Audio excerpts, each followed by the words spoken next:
ওরা যদি সঠিক সময় ওই ইয়েটা নামায় তাহলে আর বাঁচত না।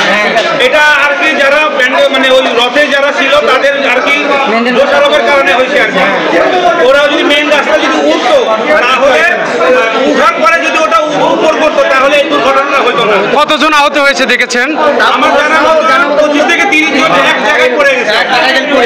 আগুন ধরেছিল কি? হ্যাঁ, আগুনের ধোঁয়া উঠছিল আর কি। এখানে রক্ত বের হচ্ছে, অনেকগুলো জায়গায় আগুন দেখা যাচ্ছে, মানে কারো পা কেটে গেছে, পা থেকে রক্ত বের হচ্ছে, কারো মানে অনেক খারাপ অবস্থা।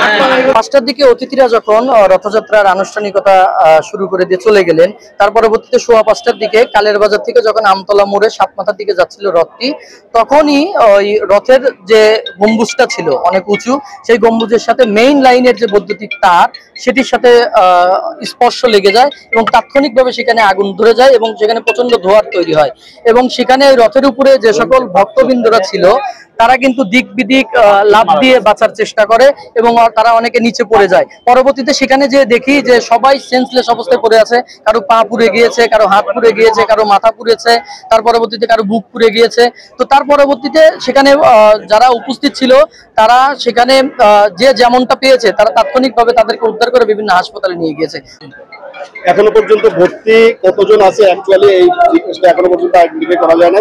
যারাই আসতেছে তাদেরকে ট্রিটমেন্ট দেওয়া হচ্ছে একেবারে মানে পরিপূর্ণভাবে। যখন মানে ট্রিটমেন্ট একেবারে কার্যক্রম শতভাগ নিষ্পন্ন হবে তারপরে ইয়েটা বলা যাবে। আমরা ব্লড ডেথের কথা হসপিটাল কর্তৃপক্ষের কাছে যেটা শুনেছি, জিয়া মেডিকেল কলেজে যেটা আছে এখানে আমরা শুনেছি আমরা 5 জন। এখনো মানে ট্রিটমেন্ট চলছে।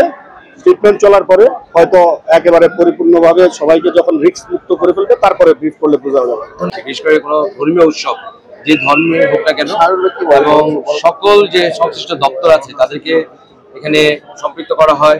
বিদ্যুৎ ব্যবস্থাপনা, স্বাস্থ্য ব্যবস্থাপনা, ফায়ার সার্ভিস সবাইকে আমরা সম্পৃক্ত করি এবং এই ক্ষেত্রে যাতে কোনো ধরনের কোনো স্যাবোটাজ যাতে না হতে পারে তার জন্য কিন্তু আমাদের গোয়েন্দা তৎপরতা থাকে। গোয়েন্দা বাহিনী যারা তারাও কিন্তু এখানে তারা নিয়োজিত থাকে। আমরা নিজেরা আপনারা জানেন যে জেলা প্রশাসক মহোদয় এবং আমরা কিন্তু নিজেরা ওখানে গিয়েছিলাম এবং আমাদের পর্যাপ্ত নিরাপত্তা ব্যবস্থা নেওয়া হয়েছে এবং যাতে কোনো ঝুঁকি না হয় সেজন্য আমরা এটা অবশ্যই নিশ্চিত করেছি। তবে এটি একটি দুর্ঘটনা। এখন আমরা যে মনে করি যে আমাদের অবশ্যই আমরা দেখতে হবে কি কারণে যে কারো কোনো গাফিলতি ছিল কিনা।